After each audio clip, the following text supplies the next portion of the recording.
Hi everyone, this is Rachel, your instructor for the workshop, and the purpose of this screencast is to show you different examples of classroom blogs that I feel do a good job at promoting that school-family partnership.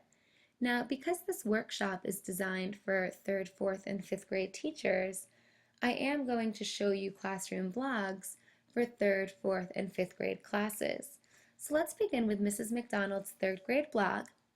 The first thing that struck out to me about this blog was the theme, and what you'll notice later on when you create your classroom blog is that there's a wide variety of themes that you can choose from.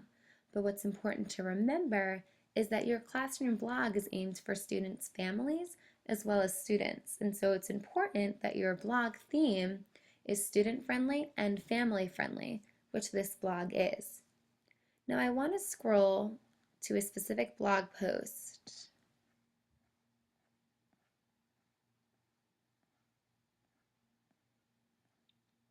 Here it is. This blog post is titled Government Review and it was posted on May 6, 2014. And as I mentioned in my audio recording, classroom blogs allow the teacher to inform students' families about what students are learning in the classroom. And this is a perfect example of that. So in this blog post, Mrs. McDonald lets families know that students will be taking an assessment on Michigan's government on Tuesday, May 13th. And she also includes the information that's going to be on the review sheet for that assessment. And this allows students, parents, and family members to help their child prepare outside of the classroom because now they know what the assessment is going to cover. I'm going to scroll back up to the top of the page.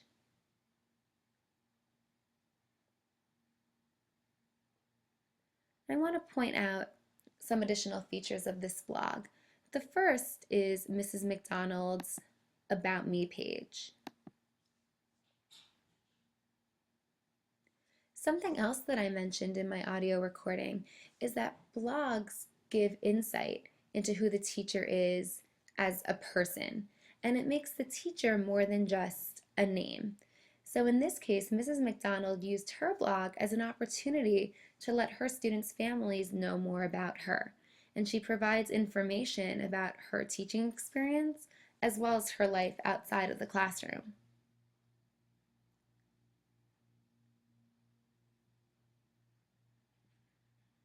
I also want to point out that she includes a contact information page.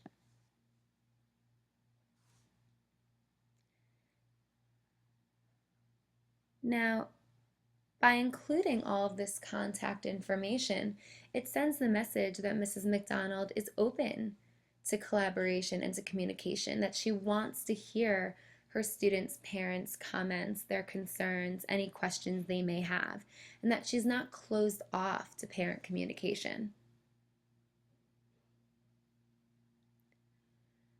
The last thing that I want to point out about her blog is that she includes a page for math, science, and social studies. So let's take a look at the math page.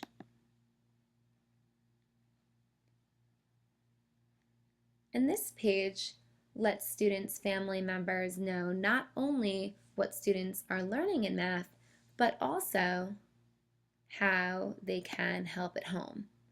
And as I said earlier, this is key. And this is what makes a blog such a valuable tool, is that it allows parents to learn what their students are learning in the classroom, and it better enables parents and family members to help their students. Let's visit our next blog. This is Mr. Bowen's class blog.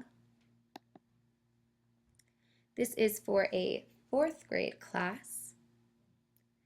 And I want to point out a few things about this blog. The first is that Mr. Bowen also includes a page with information about him. Let's go check that out. And this page is very similar to Mrs. McDonald's page about her. And it provides information about Mr. Bowen, his experience with teaching, where he went to school, his experience outside of the classroom, as well as his philosophy of education. There's also a page with contact information, a daily schedule, important information such as beginning of the year information, as well as pages dedicated to math, science, social studies, and writing. I'm now going to show you Miss Vidodo's class blog. And I want to scroll through the content of her blog.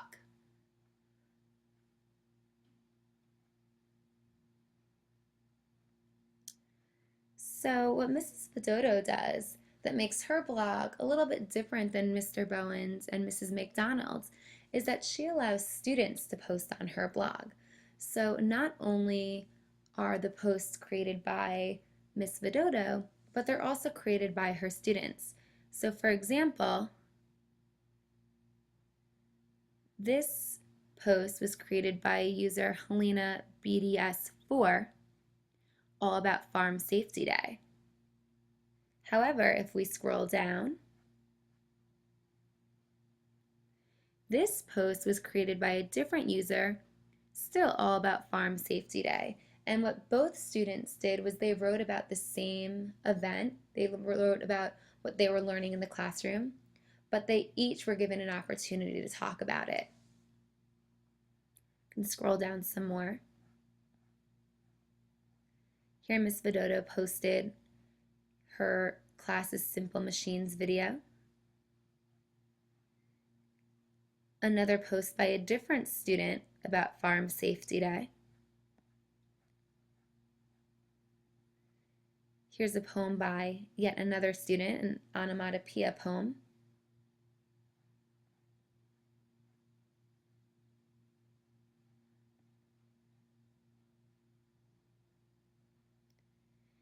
And here is an informational writing piece all about pink dolphins. And this post was written by two students who used their initials, part of the blogging safety that we covered the first session of the workshop. But overall, this class blog allows students to give a first-hand look at what they're learning in the classroom, as well as showcase some of their own work. So I'm going to scroll back up to the top of the blog.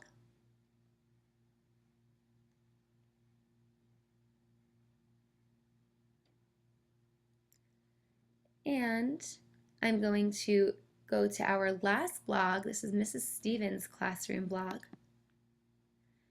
And this is a 5th grade classroom blog. And what I want to showcase here is that Mrs. Stevens categorizes her blog posts based on the academic subject. So if we click on the reading page,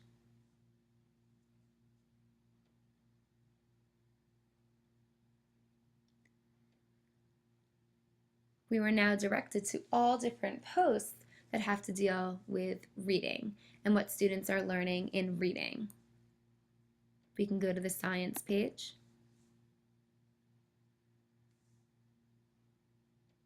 And this page focuses on what students are learning in science. And so you can see that she has a page for grammar, for math, for reading, science, so on and so forth. And so it's just an idea if you would like to organize your blog like this.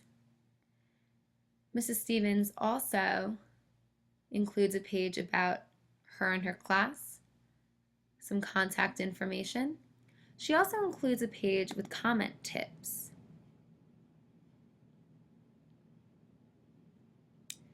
Now, what I mentioned in my audio recording that you recently heard was what makes a classroom blog different than a classroom website is that blogging allows for that communication, either between students and the teacher, between the teacher and family members, between family members and students. There's endless opportunities for communication.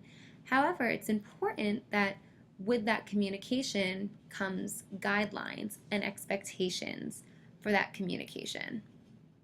And so on any classroom blog, it's essential that if you are encouraging communication, you also include guidelines and expectations. So these were just some examples of classroom blogs. I hope you have started thinking about different characteristics of classroom blogs that make them effective tools for family and school partnerships.